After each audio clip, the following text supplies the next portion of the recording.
Labrīt! Ir 4. aprīļa rīts, mazliet pāri 7. Esam Francijā.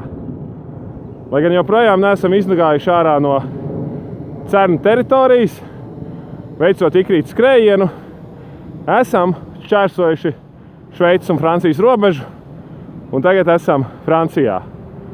Ļoti skaisti, kalni abās pusēs, helikopteru laukums arī, un nofokusējam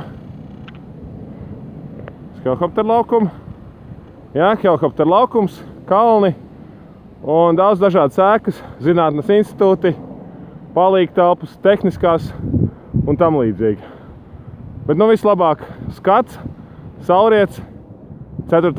aprīļa rītā, saulēkts, nevis saulriets, jā, vēl jau mežģās, un Raivis arī te apkārt mazliet mēģina atvilkt elpu.